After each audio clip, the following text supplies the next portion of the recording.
يظنون بي خيرا وما بي من خير ولكنني عبد ضعيف كما تدري سترت عيوبي كلها عن عيونهم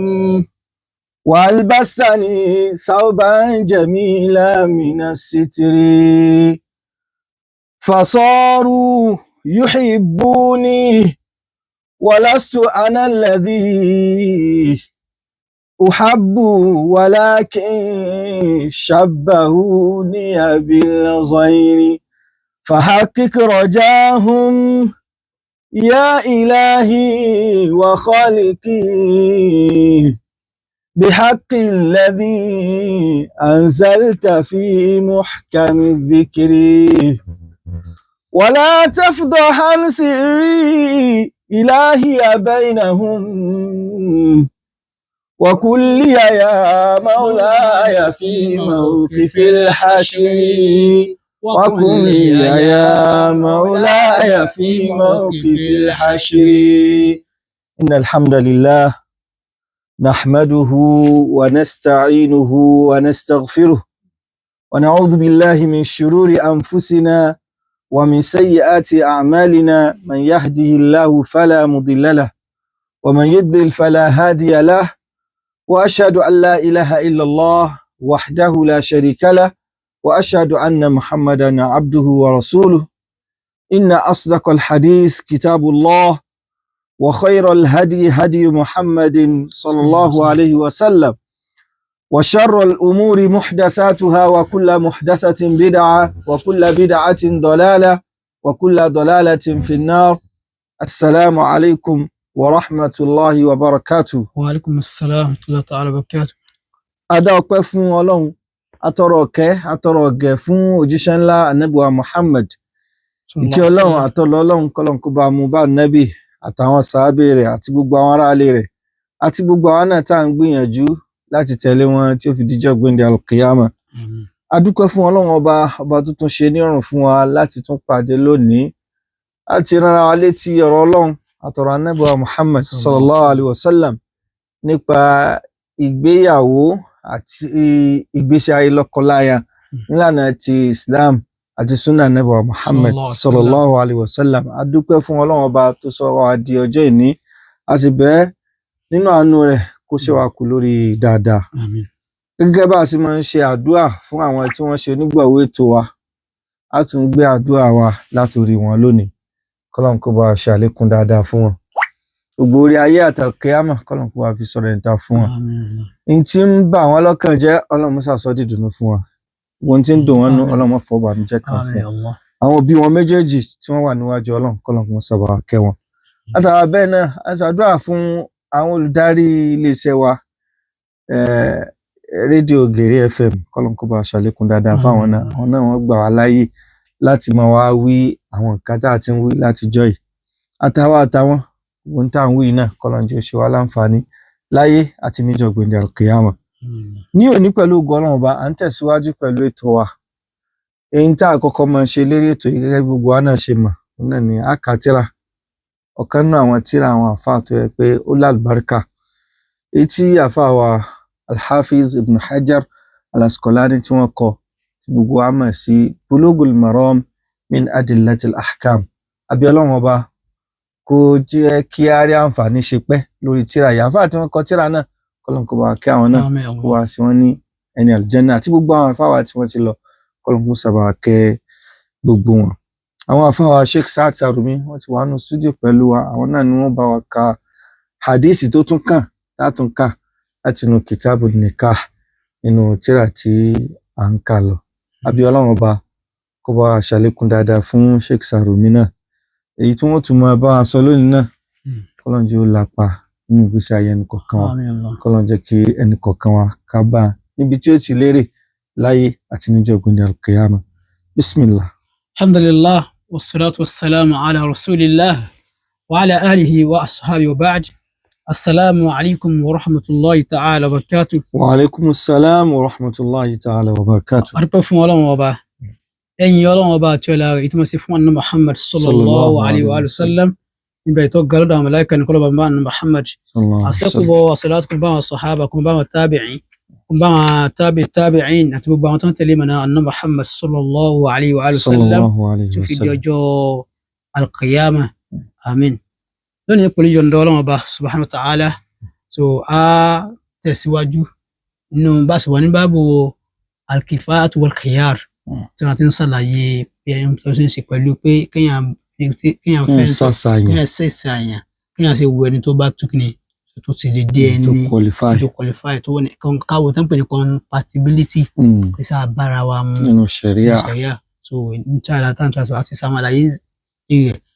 àwọn hadith mi tí wọ́n tún tí fáwọn Ibn Hajar al-Asqalani rahimahullah ta'ala tí wọ́n kó wá sínú báàbù yẹn pẹ̀lú yọ̀ǹda Ọlọ́run bá subhanahu wa ta'ala àtún ka hadith náà lẹ́nu pẹ̀lú yọ̀ǹda Ọlọ́run bá subhanahu wa ta'ala àbẹ́lẹ̀ ọba subhanahu wa ta'ala kó jẹ́ àtọ̀ náà wá àmín. Naam hadith títí oní pẹ̀lú yọ̀ǹda Ọlọ́run bá subhanahu wa ta'ala nínú báàbù yẹn òun náà ni hadith ìyàwó Aisha radiyallahu ta'ala anha so ìyàwó Aisha radiyallahu ta'ala anha àti mọ̀mọ́ ẹni tá a ti mọ̀ bí ẹni mowó ní àṣẹṣẹ mọ́ sọ kí sọ wọn so lónìí pẹ̀lú yọ̀ǹda Ọlọ́run aka bọ́ síbi hadithi so àwa sọ ìtàn obìnrin tí wọ́n mú wá sínú hadithi láti lè wé àwọn ẹ̀kọ́ tí ń bẹ níbẹ̀ lọ́nà bá sọ̀tà kọ́lá kó gbà ní ìbádà fún wa ọba tí a mọ̀ tọwọ́ tí a ń gbọ́ amin. Bismillahir rahim wa an Aisha radiyallahu anha qalat خيرت بريرة على زوجها حين عتقت متفق عليه. في حديث طويل والمسلم عنها أن زوجها كان عبدا وفي رواية عنها كان حرا والأول أثبت. وصح عن ابن عباس رضي الله عنه عند البخاري أنه كان عبدا حديث يا عائشة رضي الله تعالى عنها أنا hadithi náà wá so kọ́lọ̀ bá yọrí sí wọn kọ́lá ti yáwá Aisha sọ pé khuyyirati Barira wọ́n ni wọ́n ní kí Barira kó sa ẹ̀sà wọ́n fún Barira ní ẹ̀sà sàpé mú tó bá wọ̀ make a choice mú tó bá wọ̀ so khuyyirati Barira ala zawjiha hina ataqat kí ló fẹ́ lé ni pé Barira ó jẹ́ ẹrú tó dá àwọn kan ó jẹ́ olódà àwọn kan tó ó wá di wípé ọkọ Barira fún àwọn gan kó tó di pé wọ́n pè kíníkan ní al-mukataba kí n lọ bẹ̀rún al-mukataba ó dáni kéèyàn máa dáwó déédéé wọ́n ní ewu tán kọ pánsá fún kéèyàn máa dá owó déédéé pé wọ́n dájọ́ mo fẹ́ yọ ara mi kó lóko ẹrú mo fẹ́ yọ ara mi kó lóko ẹrú ń ṣe léyìí déédéé tó Barira yìí nínú àwọn sahabiyati ni wọ́n nínú àwọn sahabiyati kódà gba Islam ni so tó ń ti bá ṣe jẹ́rú èèyàn dúdú iná ni wọ́n so ó sì jẹ́ pé èèyàn dúdú ni wọ́n ó sì gba Islam so ká sọ nípa Islam wọn náà ká fi lè mọ ẹni tí ń jẹ́ ẹni tá a fẹ́ ka hadisi rẹ̀ torí ẹlòmíín náà ti máa gbọ́ pé Barira ta ni ń jẹ́ bẹ́ẹ̀. nínú àwọn tó yẹ kéèyàn máa sọ ó kọ nínú àwọn sàbíyá tó kọ tẹ́ kéèyàn máa sọ kéèyàn yé ni sórí tẹ́ kéèyàn yé ni. bẹ́ẹ̀ bá sọ̀rọ̀ àwọn ọkọ̀ òun lọ́dọ̀ wa bí wọ́n gbà èwo tó nù. nígbà tó kọ́ àwọn ẹ̀dá ń jẹ́ bí àwọn aṣíwájú dáadáa ní jẹ́ bí àwọn sọ́nà ní àwọn sọ́nà ní. tó ní pé Barira nínú àwọn sàbíyá tì ní wọ́n jẹ́ èèyàn tó dúdú. tó hadithi yìí wọ́n yà kó tó bọ́ sínú hadithi kí n sọ ìtàn díẹ̀ nípa wọn. tó bọ́ sínú hadithi yẹn kí wọ́n ti lọ síbi Barira radiyallahu ta'ala anha nínú àwọn alùpùpù ní ẹnìkan tó pé wọ́n ní kọ́ máa ń kọ pánsá wọ́n ń gbé ẹ̀ta kọ pánsá fún tí ń dájọ́ ń dá owó ló ṣiṣẹ́ káfíìrì níìsì rẹ̀ kí wọ́n náà dán ọmọlábí ń ṣe léyìí mo tó padà wá yá so ó di pé ìyàwó Aisha radiyallahu ta'ala anha so àwọn padà wá bọ́kùn àìkú lọ́rùn rẹ̀ àwọn tó wá ní wọ́n wá ń jà sí alùwàlá wọ́n pè ní kan ní alùwàláwù ni pé kọ́ pé èmi mo ra ẹrú ní sí báyìí tó tí bá fi lè ra ẹrú àbí mo bá fi lè bọ́kùn kó lẹ́wọ̀n ẹrú yẹn èmi gbogbo àlámàrí rẹ̀ ọwọ́ mi ni ó wà tó pé mi mo sanwó mo kó rẹ̀ kalẹ̀ pé ẹ̀sọ́ mo fẹ́ sọ lómi labí tó bá fẹ́ ṣe anything yóò máa bá mi òní àlùwàlá tó pé gbogbo tó fẹ́ ṣe ọfẹ́ fẹ́yàwó ni ọfẹ́ ṣe kíní kankan ni ọfẹ́ lọ́kọ ni so yóò máa rí mi tó pé wá ẹni tó gbàyàn ẹlẹ ẹni tó yọ̀yàn kó olóko ẹ̀wù sẹ́pẹ́ wọn bá yàn bọ̀lọ̀ kéré ẹnu sẹ́yà ẹni tó yọ̀yàn kó olóko ẹrú tó gẹ́gẹ́ bẹ́ẹ̀ ni eléyìí ṣe rí. Bàrúrà radiyallahu ta'ala anha so bàtọ́ wáyé wọn ń sọ fún àwọn tó jìyàn rẹ̀ àwọn tó jẹ́ àwọn ọ̀gá rẹ̀ wọn ni rárá o táwọn bá fi lè tó tulẹ̀ tó bá tún fẹ́ ṣe nǹkan kan táwọn bá ti ta fún yàwá ìṣà tàbí yàwá ìṣà rà tó tòun ti bẹ́ẹ̀ náà àwọn làwọn sì tún ní wàláwù rẹ̀ náà àbí wà ní síbẹ̀ náà ni. wọ́n fẹ́ ju okùn lẹ̀ wọ́n sì fẹ́ mú dání padà so àbí ní asíbẹ̀ náà lọ́dà sọ pé ṣẹpọ̀ ti gbọ́ sọ pé ó ti gbọ́ kánsà lè fi lè jùlẹ̀ torí pé pẹ̀lú condition tí wọ́n mú wáhùn omi pé kò ní bọ́lú kọ ẹrú tó bá ti tọ́ tó wọ́n ní filẹ̀ tó bá ti lóhùn ọgbà wọ́n ní filẹ̀ tẹ́yẹn so àdébí sọ pé ó ti gbọ́ àdébí wa bọ́ sí remember àdébí sọ pé àdébí wa bẹ̀rẹ̀ sí sọ pé alwala'u liman a'taqa alwala'u liman a'taqa àdébí máa ń sá àwọn yàrá báyìí wọ́n ti pé ẹ máa ṣe àwọn ṣùgbọ́n tó pé àyè màmá àwọn mọ́jẹ̀mú kan wá tí ò sínú tí Ọlọ́run ọba àdébí àti sẹ́rí mọ́jẹ̀mú gbogbo mọ́jẹ̀ sí lẹ́sà fi kitabillah fahuwa batil tó bá ti gbogbo kullu shartin lẹ́sà fi kitabillah fahuwa batil gbogbo mọ́jẹ̀mú tó bá ti sínú tí Ọlọ́run ọba ìbàjẹ́ ni irọ́ ni sọ̀rọ̀ ẹ̀hún sọ ti lásán ni sọ̀rọ̀ wa sọ pé so látara bẹ́ẹ̀ ni ó wà padà jẹ́ pé yàwá Aisha lọ́kọ̀ọ́lá wà ní wàláwù gbogbo tó bá fẹ́ ṣe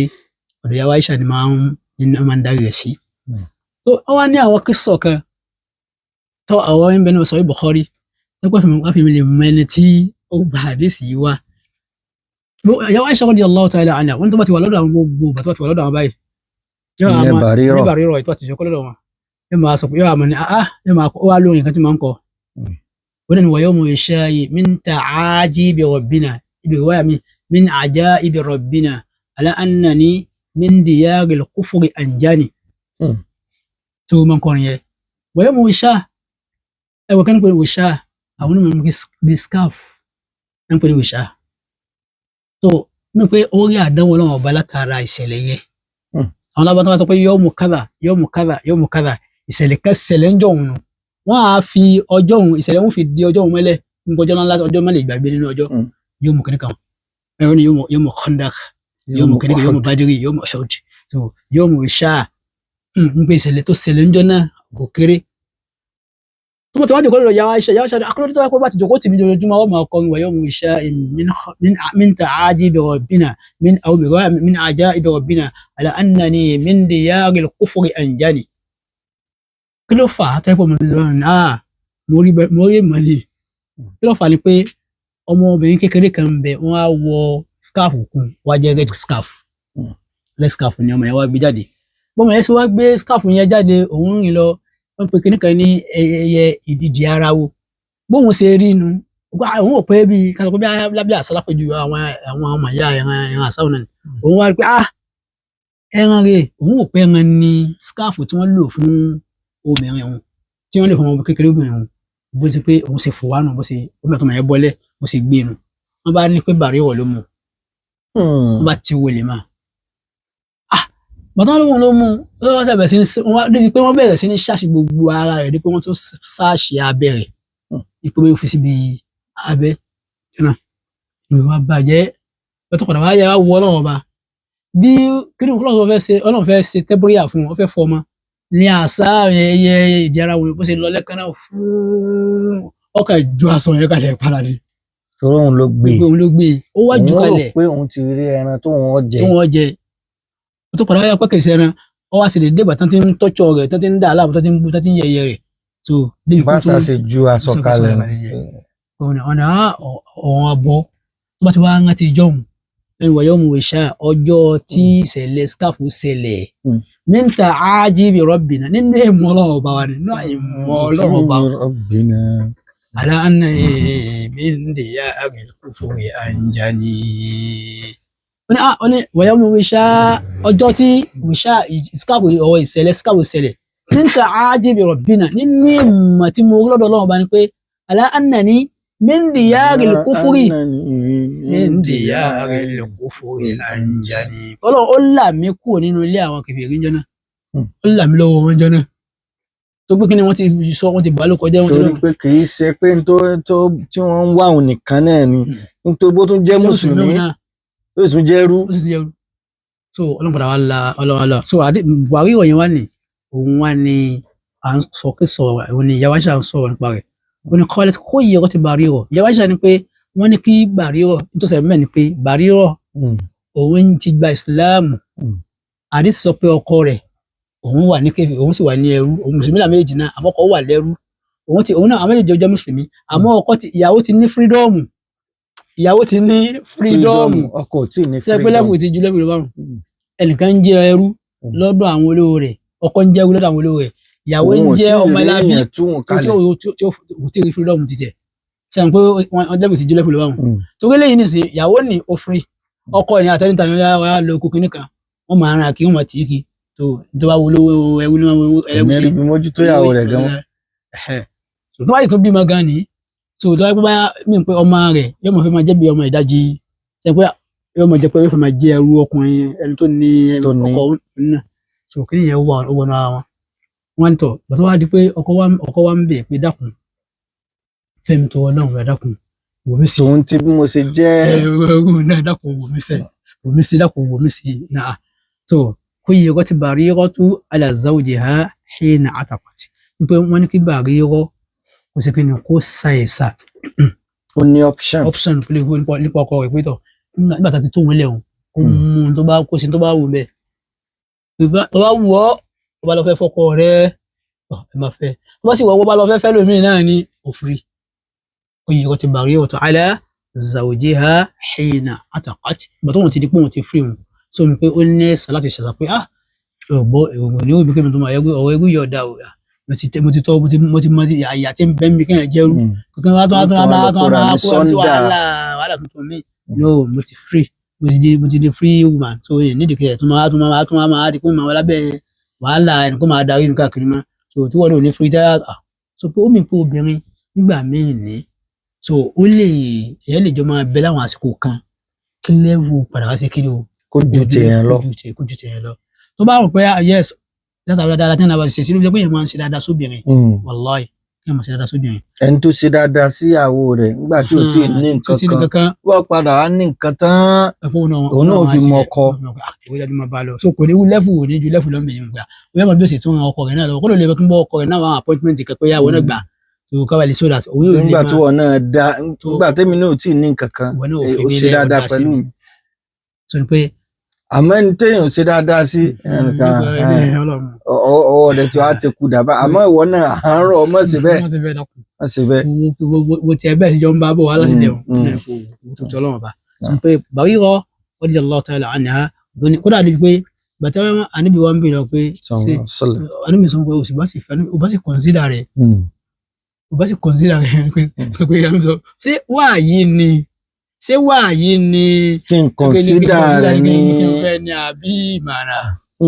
ṣé mọ̀ràn ní àbí wáàyí tí ń béèrè lọ́wọ́ Ànábì sallallahu alaihi wasallam Ànábì ní ìmọ̀ràn ní kí n sì pé wáàyí tọ̀ tọ́ bá ibà rùn tọ́ bá ibà tó pé mọ̀ràn ní kò wù mí kí n padà sọ́dọ̀ kí là ń pè ní wáàyí. nípa Ọlọ́run ọba àtàkùn àníkà ọ̀tọ́ lọ́wọ́ sí ẹ̀ka ní Muhammad sallallahu alaihi wasallam náà ní sọ́dọ̀ Ọlọ́run sọ̀rọ̀ kalẹ̀ fún wa Ànábì léyìí o pé kí n fẹ́ ní àbọ̀ kan fún mi ní mọ̀ràn yìí pé kí bá kí n sì àdìsí náà tu wa ma yantiqu anil hawa in huwa illa wahyun. Ànábì sọ̀rọ̀ pẹ̀lú ìfẹ́ ní. sẹ́yìn tó wá pé àwọn sẹ́wọ́sẹ́wọ́ kan ni yóò lọ bẹ̀rẹ̀ ni pé. ẹni tí ó sọ pé àwọn ṣẹ̀ṣẹ̀ jọ ṣe mítìnì kan pẹ̀lú Ọlọ́run nísìnyí. subhanallah. irọ́ burúkú. sọ ni pé àdìsí ni pé wọ́n ní wáyà mi nínú Sahih Muslim anna zawjaha kana abdan ọkọ rẹ̀ jẹ́ ẹrú wa fi riwayati anha níbi wáyà mi lọ́dọ̀ ọ̀jọ̀ wáṣọ wákan náà kana urran ọkùnrin ní obìnrin yẹn ń jẹ́ ọkùnrin yẹn ń jẹ́ ọmọlábí ìgbà yẹn sọ pé ẹrú ni so nǹkan sọ pé ọmọlábí ni àwọn onímọ̀ ní pé wal awwal ìbá afárá mi náà ajá lásìkò láwọn wal awwal athbat alákọ̀ọ́kọ́ tó sọ pé ẹrú ni ọkọ òun ló fẹsẹ̀ múlẹ̀ wàsọ an ibn Abbas radiyallahu anhu inda al-Bukhari annahu kana abdan pé ẹrú nígbà yẹn ẹrú ni eléyìí náà ní ti ń kọ́ wa ni pé status wà nínú ayé ìwọ ọkùnrin tó bá fẹ́ níyàwó wá lẹ́vù rẹ̀ lọ ẹni tápà rẹ̀ ó kà á má dùndùn pé ọmọ èèyàn lè tà padà dìde kó tó wá lọ fẹ́ ni tó tún tà padà dìde.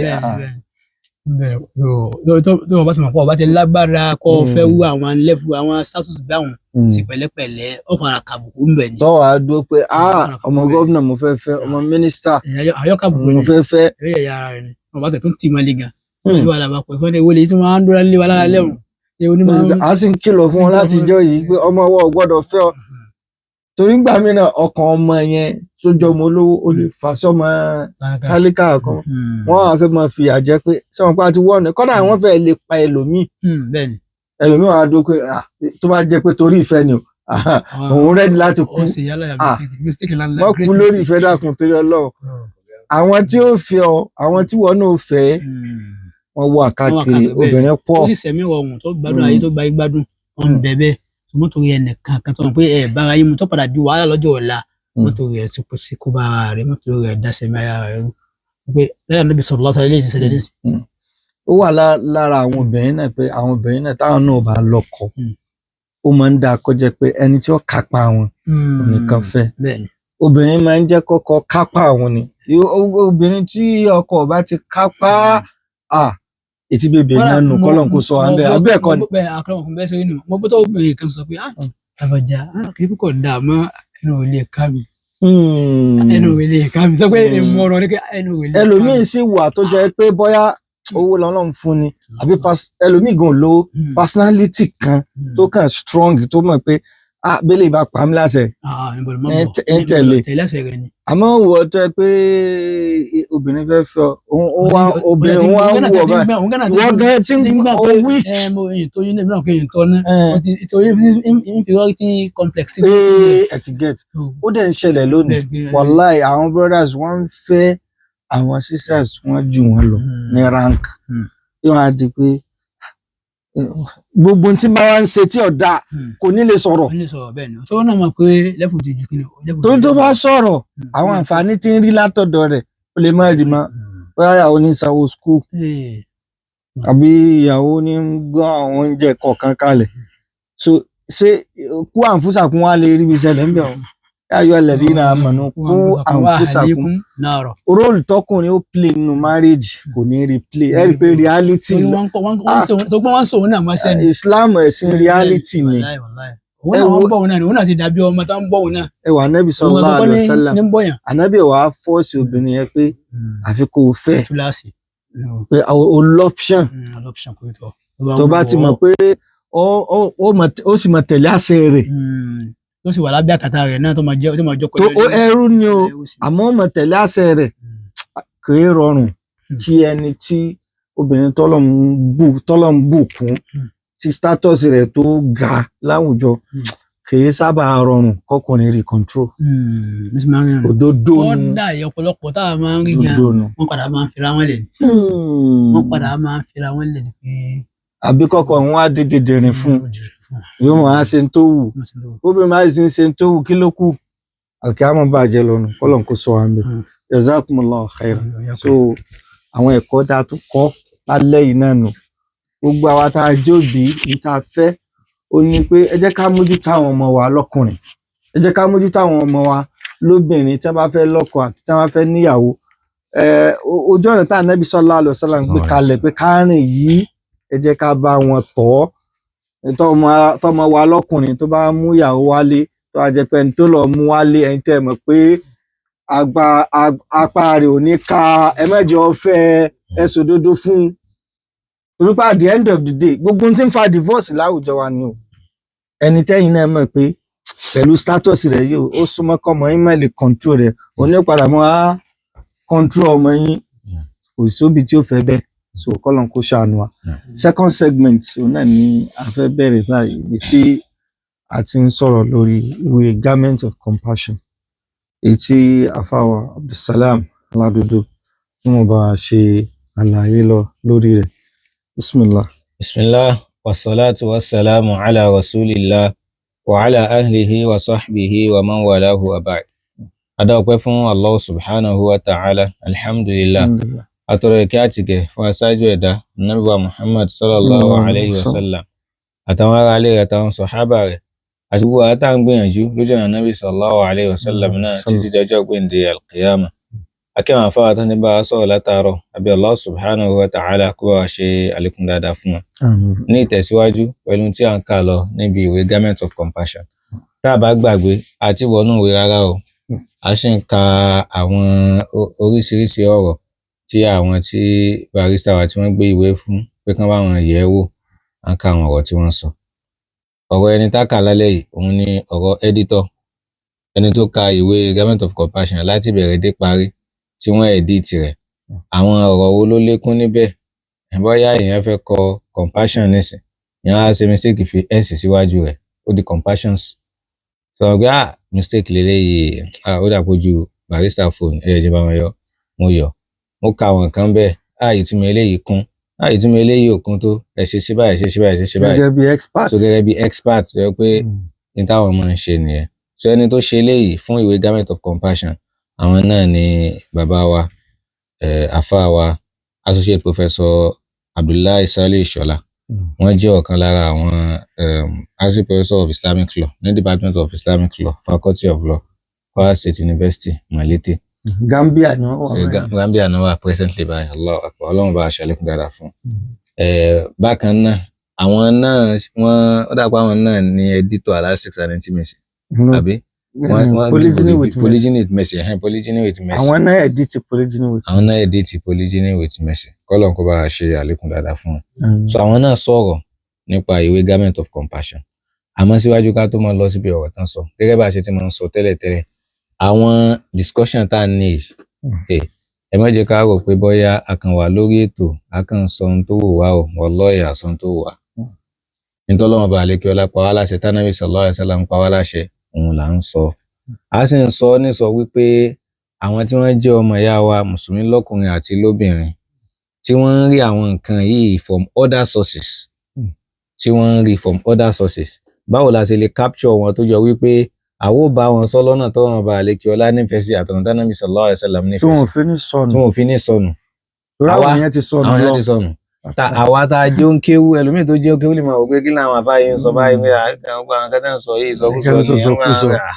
àwọn kan sì ń sọ lọ́nà míì tí wọ́n lòfin Ọlọ́run tí wọ́n lòfin Ànábì. àwọn náà sì ń rí wọn lórí social media àwọn rí bá ṣe ń lanu gbàgbà every day táwọn yóò máa tún máa pè wọlé gan tó tún máa ṣàwẹ́wà àtọkùnrin àtobìnrin. So ètò tiwa leléyìí ẹ jẹ́ ká gbárùkù tì ètò tiwa leléyìí ẹ jẹ́ ká gbárùkù tì kì í ṣe sọkúsọ o ẹni àfẹni tí ò bá gbọ́ ètò yìí láti bẹ̀rẹ̀ dé parí rí ní sọkúsọ là ń sọ lórí bíbí so kẹ́lẹ́yìn náà kó tún máa jẹ́ clarification ibi tá a ti wá ń lọ ni wípé àwa tá a bá jó ń kéwú àwa lè máa wò pé àwọn oníbùkátà sí kí ní ìjàre bó ti ẹ̀jọ́ pé àwọn náà ní bùkátà sí àkànpá wọ́tàn àwọn náà ni àwọn kan fẹ́ jẹ́ pé àwọn òye ṣe ń kéwú rárá mùsùlùmí náà làwọn náà àmọ́ wọ́n ní bùkátà sí wọ àwọn ètò báyìí láti fi gáìdì ara wọn kọ́lọ́n kó bá ṣe dáadáa fún imam Sani K. Yusuf wọ́n kọ átíkù kan níbi àná àbíjẹta mímọ̀ wọ́n yẹra átíkù tán kọ nípa trend kan lórí social media àwọn obìnrin náà ń ṣe púpọ̀ jù wọ́n kó àwọn obìnrin kan síwájú báyìí ẹnì kó mú kámẹ́rà lọ́wọ́ yóò àmọ́ sọ pé he is a 10 but he is kíní kan wọ́n lè sọ pé ẹni ọkùnrin tó complete ni àmọ́ kò lè náwó fún obìnrin àwọn obìnrin tán bá lè gbà pẹ̀lú ẹ̀ pé tó bá fẹ́ òun tẹ́kọ́ mọ́ náà fún òun àwọn tó bá lè gbà wọ́n kó lójú screen àwọn tán bá lè gbà wọ́n dúró wọ́n lè sọ pé he is a 10 but he is short pé ọkùnrin ó pé lọ́mọ ọkùnrin àmọ́ ó kúrú kò ga obìnrin tó bá láìkì ọkùnrin kúkúrú yóò dúró nínú àwọn obìnrin tó ti dó síwájú èyí tí ò bá láìkì ọkùnrin tó kú òun kò bí kámẹ́rà tiẹ̀ so wọ́n kàn fi ń ṣeré náà ni nínú àwọn kan náà àwọn tán wájú àwọn sísá wa àwọn tán lo hijab àwọn náà wá ṣe tiwọn ibi tá à ń lọ tó rọ̀ mọ́ ètò yìí gangan àwọn wá sọ pé tọ̀ iye ṣe 10 o wọ́n sọ pé tọ̀ ọkùnrin táwọn sọ̀rọ̀ rẹ̀ yìí o táwọn fẹ́ sọ̀rọ̀ fún yìí o ó pé lọ́kùnrin tó tọ́ o àmọ́ kò rẹ́dì láti ṣe ìbálòpọ̀ pẹ̀lú ẹnu rẹ̀ wọ́n sì sá kó ń bẹ̀ pé láti ṣe ìbálòpọ̀ àfẹnusẹ wọ́n sì sá kó ń bẹ̀ pé kò ṣe ní ṣe yìí àwọn tán sì ṣe challenge yìí mo ti máa rí o kò sẹ́ni tó ti máa rí inú gbogbo wọn wọ́n sì ti mọ tí ẹni tó mú kámẹ́rà lọ́wọ́ ń sọ fún wọn táà sọ pé káwọn èèyàn máa ka halal sex. a sì ń sọ pé ká má discuss irú àwọn nǹkan báyìí ká má ka garment. ọ̀nà bo ni tí wọ́n sì ti wò. ọ̀nà bo làwọn ti gbà mọ̀ tí ẹni yìí sọ ọ̀nà wo náà gbà rí ọ̀nà wo náà gbà mọ̀ ọ̀nà wo ni wọ́n gbà kà á tá fi mọ̀ pé ẹni tó mú kámẹ́rà lọ́wọ́ tó sọ pé ìṣètẹ̀ kíníkan báwọn náà ṣe mọ̀ pé n ti ń sọ nìyẹn náà fi sáko mẹ́wẹ́ ara tí ò bá ti lè ṣe bẹ́ẹ̀ àwọn ò lè fẹ́ ká má tanra wa mọ́ ká má tanra wa wípé àwọn èèyàn wa ò mọ̀ ń tán lọ pé àwa la fẹ́ sí ju wọn èèyàn kọ́ yẹn fẹ́ sí ju wọn nìkan o àwọn gan ìtawọ̀ ọmọ gan wọn kọ́ ẹni tí bàbá mi ò mọ̀ tí ìyá mi ò mọ̀ ọmọ tó bá fọ́ ọmọ rẹ̀ lọ́bọ̀ sí ti pé a máa sọ fún mi ọmọ rẹ̀ yóò gbèjò kó yóò kọ báyìí pé mọ́mí báyìí lẹ́sì ṣe àdájì báyìí lẹ́sì ṣe bal insanu ala nafsihi basira okunkun lékun kó nínú kó mọ̀ mọ́nú ara rẹ̀ so tá a bá l'opportunity láti bá àwọn èèyàn wa sọ̀rọ̀ àwọn àlámọ̀rí báyìí á kàn sọ lọ́nà ẹ̀kọ́ lọ́nà tí Islam pa wá láṣẹ táà ní dá sọyẹ táà ní sọ lọ́nà àwẹ̀wà táà ní sọ lọ́nà bíi pé wọ́n fẹ́ sọ̀sọ̀kúsọ. àwọn náà sì tún dúró lórí pé tẹ bá rí àwọn nǹkan tá à ń sọ àwọn kankan tó kù díẹ̀ káàtó ẹ pé wá ṣàkíyèsí àmọ́ àwọn tọ́pìkì yìí àwọn nǹkan tó ṣe pàtàkì púpọ̀ tá a gbọ́dọ̀ discuss ni social media ti bàjẹ́ lónìí débi wípé n tí wọ́n sọ pé ẹ̀ ń fi pamọ́ pé káwọn èèyàn mọ̀ àwọn èèyàn ti mọ mẹ́wàá rẹ̀ kódà wọ́n ti ń ṣe so ká mọ̀ tàn ra wa mọ́ irú ọ̀rọ̀ ìbálòpọ̀ àfẹnusẹ òun nìsín a ti ṣàlàyé rẹ̀ lọ sẹ́yìn nínú ìwé halal sex and intimacy a tún ṣàlàyé rẹ̀ náà nínú ìwé bá ti débẹ̀ sàwa tí ẹ bá jọ wípé nǹkan wa lójú àwọn recordings wa tá a ti ṣe sẹ́yìn tẹ́lẹ̀ ká lọ wò ó kí ni Islam sọ ń pa rẹ̀ kí làwọn àfẹ́sùn sọ ń pa rẹ̀ lórí oral sex bẹ́ẹ̀ni tẹ bá tún ṣíà inshallah káwọn èèyàn wò. so kí ni Islam sọ ń pa rẹ̀ kí ni àwọn àfẹ́sìn sọ ń pa rẹ̀ tí n téèyàn lè ṣe ni tí n téèyàn lè ṣe ni gbogbo ẹ̀ pátápátá láti discuss lọ sẹ́yìn pẹ̀lú ògo Ọlọ́run ọba tá a bá tún ti dé ibi tí a ti mẹ́nubà nínú ìwé Garment of Compassion yìí náà á tún sọ àwọn òbí ká máa rò pé bóyá àwọn nǹkan yìí àwọn ọmọ wa ò mọ̀ o wàláhì àwọn ọmọ 13 ọmọ mi ń bẹ tó jọ wípé nínú yàrá rẹ̀ gbogbo ẹni tó bá ti wà lórí social media torí pé àwọn fídíòs kan wà táwa gan rí tó yẹ kí téèyàn bá wo fídíò yẹn mọ̀ pé àwa tá a jẹ́ ọ̀dọ́ gan tá a ti fẹ́yàwó sílé èèyàn gbọ́dọ̀ mọ̀ wo àwọn fídíò yìí torí pé àwọn ọ̀rọ̀ táwọn èèyàn ń sọ lórí àwọn fídíòs yìí ó lè máa mú kíní ẹ̀ nọ́mà síyàn àwọn nǹkan tí ò sì nọ́mà ni ká máa nírú ètò báyìí ká gbé kalẹ̀ táwọn fi mọ̀ sọ àwọn ọ̀rọ̀ yìí nílànà tọ́lọ́ àti ànábà tẹ́sìn ò sì dákẹ́ lórí rẹ̀ bẹ́ẹ̀ ni tẹ́sìn ò dákẹ́ lórí rẹ̀ nígbà tẹ́sìn ò dákẹ́ lórí nǹkan báwo ni wọ́n ṣe wá fẹ́ dákẹ́ lórí rẹ̀ bẹ́ẹ̀ bá èèyàn lè fi nǹkan kan pamọ́ fún ẹnìkan mọ́ láyé tá a wà lónìí so kọ́lọ́run kó ṣàánú wa. iná rẹ̀ ti ń jó bọ̀ wá. iná ń jó bọ̀ o. so wá dìgbà tó bá wá dé wájú náà ti wọnú ilé báyìí ká tó wá máa wómi káàkiri tá a fi paná kọ́lọ́run kó là wá o. so gẹ́gẹ́ bá a ṣe wá ń sọ lọ associate professor Abdullahi Saliu Ìṣọ̀lá kọ́lọ́run kó bá a ṣàlékún dáadáa wọn. àwọn náà wá buwọ́ lu ìwé Garment of Compassion wípé ìwé yìí ìwé tó jọ wípé gbogbo ẹni tó bá fẹ́ gbádùn ìgbésí ayé lọ́kọ-láyà ọkùnrin tó fẹ́yàwó àtobìnrin tó ń lọlé ọkọ tó bá fẹ́ gbádùn ìgbésí ayé lọ́kọ-láyà rẹ̀ ìwé tó gbọ́dọ̀ kà kí wá ṣe kíkà lásán tó tún gbọ́dọ̀ fi ṣiṣẹ́ ṣe ni tó gbé yàtọ̀ wà láàrin kí èèyàn kà nǹkan bí àwọn kan fẹ́ kà á pé kà ní kàgbádùn lásán ni rárá kéèyàn kà á kéèyàn sì tún fi ṣiṣẹ́ ṣe lára ti èèyàn kà yóò sì tún practice rẹ̀ lára tí ó ràn yàn lọ́wọ́ ni wọ́n ní pé ìwé yìí ó fi wá wípé mùsùlùmí o kò sí nǹkan kan tó dá mùsùlùmí dúró láti má gbádùn ìbálòpọ̀ lókùn ìgbà tó bá ti ṣe lọ́nà tí Ọlọ́run ọba àlékè ọlá tó fọwọ́ sí àti nílànà pẹ̀lú Ànábì wa Muhammad sallallahu alayhi wa sallam so àwọn náà sì tún sọ bákan náà wípé àwọn ò níyè méjì nínú ìwé yìí ẹni tó bá ra ìwé yìí bóyá ọkùnrin ni tó níyàwó ńlé ni àbóbìnrin ni tóun náà lọ́kọ ńlé tó wà lọ́dọ̀dẹ̀ ọkọ rẹ̀ ni àwọn ò níyè méjì pé ìwé yìí ìwé tí yóò tọ́ wọn sọ́nà nípa àlámọ̀rí pé báwo ni wọ́n ṣe ṣe ìbálòpọ̀ ni gbogbo níbi tí aṣọpá ayé bàjẹ́ dé lónìí náà wallahi kọ́lọ́n kó ṣe dára fún àwọn ọmọ ìyá wa lọ́kùnrin àti lóbìnrin ń bẹ nínú ẹni tó jọ wípé kò tiẹ̀ dá nǹkan kan mọ̀ kò dá nǹkan kan mọ̀ kódà èmi ò fẹ́ lè pè yín ò fẹ́ lè bú sẹ́kún pé àwọn ti gbéyàwó délé látàlẹ́ àwọn láti jẹta àwọn ọmọ tó ń ṣe kò mọ tí ó ṣe àbí ń ṣe gan nǹkan ṣe báṣubàṣu àbí nǹkan ṣe báṣubàṣu kò tiẹ̀ mọ̀ ìyàwó ò lẹ́sìpẹ́sì kankan ọkọ náà ò lẹ́sìpẹ́sì kankan àwọn méjì kan tẹ́wọ́ síra wọn náà ni. àfáàṣọ ẹ jẹ́ káwọn èèyàn bá dá sórí ètò. tọ ọ̀dà 09072386975 tábà ní ká máa sọ̀rọ̀ lọ táìmù tá ní kò ní tó wa àmọ́ àwọn tá wà ń lé nípa ọ̀rọ̀ tá kọ́kọ́ bẹ̀rẹ̀ nípa tó ní ṣe pẹ̀lú compatibility ẹ bá wa dá sí róòlù wo lẹ́yìn òbí lẹ́ ń play lórí ọ̀rọ̀ compatibility kọ́dà kó jọ́ ọmọ yín tó jóbìnrin ẹ̀yin náà mọ status rẹ̀ nínú society gba ẹni yìí ó ti dépò gíga ọkọ tó bá wá fẹ́ lẹ́yìn náà rí i pé ọkọ yóò lè kápá rẹ̀ ẹ mẹ́jọ òun náà fẹ́ 09072386975 àbí 08134644877 níwọ̀nba táìmù tó kù yìí ẹ bá wa dá sí bismillah. Alaikum salam wa barakatuh. Ẹ ṣeun. Náà.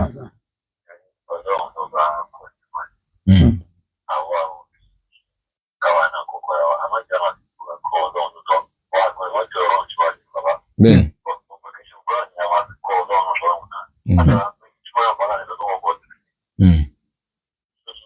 Àbúrò.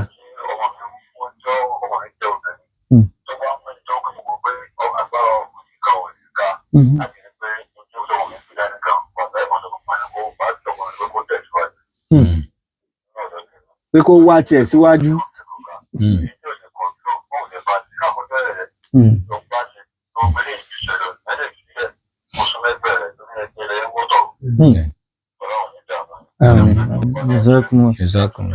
Ẹ ṣeun ẹ pé mẹ́sẹ̀gì yẹn ó simple kọ́nà jẹ́ ká lè rí lò kìí ṣe ọlá kìí ṣe pé bóyá ó wá ń ṣègbéraga ẹlòmíì obìnrin mi ò ṣègbéraga Ọlọ́run ló gbé sí ipò rẹ̀ yes ń bẹ nínú àwọn obìnrin tí wọ́n máa ń farabalẹ̀ fọkùnrin despite status wọn bọ́wọ́ pọ̀ now hello yes a ti wà pẹ̀lú yín now yes sir. Àmín àmín àmín àmín àmín àmín ẹ ṣeun gan jazakumullahu khairan so lérí èyí tá a ti sọ níbi discussion tí Sheikh Sarumi tí wọ́n ṣe lálẹ́ òun nílé yìí but lérí point tá a tún mú lálẹ́ yìí náà níbi Garment of Compassion review Dr. Abdullahi Shola òun ni à ń wò lọ́wọ́ gẹ́gẹ́ bí expert tí wọ́n wo ìwé yìí kọ́lọ́n kó bá san wọ́n lẹ́san lórí gbogbo ibi tí wọ́n wà kọ́lọ́n kó bá mójútó wọn bẹ̀ àwọn family tí wọ́n fi kalẹ̀ sílé kọ́lọ́n kó bá mójútó wọn kọ́lọ́n kó sì bá darí wọn dáadáa gbogbo àfẹ́ kan wà níbẹ̀ òun lọ títí à ń jàǹfààní wọn púpọ̀ níbi so now 09072386975 08134644877 àwọn tá a bá ní béèrè lórí àwọn point tí a ti discuss náà a lè béèrè question lórí rẹ̀ náà. so gẹ́gẹ́ bí a ṣe ń sọ̀rọ̀ bákan náà lára tí dókítà sọ fún wa nínú review wọn òun náà ni wípé lára tẹni tó bá ra ìwé Garment of Compassion yìí tí ó rí níbẹ̀ òun náà ni wípé ìwé náà fi lélẹ̀ fún wa àwọn ọ̀nà téèyàn lè àwọn tán ti wà nílé ọkọ tẹ́lẹ̀ tán ti níyàwó nílé tẹ́lẹ̀ àwọn ọ̀nà téèyàn lè gbà pé ọkọ yàn tàbí ìyàwó yàn sórí ìrìn nípa ìbálòpọ̀ torí pé ọ̀pọ̀lọpọ̀ ìyàwó mi ń bẹ tó jẹ́ pé yóò sọ pé ọkọ òun etí ẹ wọ́dọ̀ òun ọkọ òun ò tiẹ̀ yà sóhun ọkọ òun etí ẹ béèrè fún ìbálòpọ̀ àmọ́ ọjọ́ tó bá ti yá sí lára báyìí tọ̀ yóò ṣe náà ni àmọ́ ìjẹ́ gbígbà tó bá yá sí lára òun kò yá sóhun lára so ìwé yóò wá kọ pé àwọn nǹkan wo lèèyàn máa ń ṣe naturally tọkọ rẹ bá ti ń rí ọ báyìí gan feeling yóò máa wá ara rẹ̀ níbalẹ̀ mọ́ gbogbo obìnrin míì náà òun náà ò kí ẹ àwọn kì í ṣe pé bóyá kò fẹ́ kì í ṣe pé kò fẹ́ jẹ́ kọkọ òun wà pẹ̀lú òun ọ̀tọ̀ òun kàn wò pé ṣebí náà wọn ṣe nǹkan tó lè trigger rẹ̀ ọkọ náà òun náà ò ṣègbésẹ̀ tó fi lè jọ pé yóò mú ìyàwó òun yóò mú ara tiẹ̀ náà yá dípò lọ́pọ̀lọpọ̀ ìgbà àwọn ọkùnrin àwọn ò ní pé nǹkan kan tó bá sọ pé ó yá náà ni kò sí problem always guiding àmọ́ ọ̀pọ̀lọpọ̀ obìnrin àti inú ọpọlọ àti inú làákàyè òun ni ó ti bẹ̀rẹ̀ sọkùnrin mí náà mọ̀ bẹ́ẹ̀ òun náà kàn kìyàwó rẹ̀ lẹ́ni àwọn ni láì sí pé èèyàn bá dábàá lo kọ́lọ̀ kó ṣàlékún dáadáa fún un. ibi iná là ń dùn sí lónìí pẹ̀lú ògo Ọlọ́run ọba subhanakallah wa bihamdik ashhadu an la ilaha illa anta astaghfiruka wa atubu ilayk. ojoojúmọ́ làwọn èsì àgbọ̀kọ̀ à ń ṣàfihàn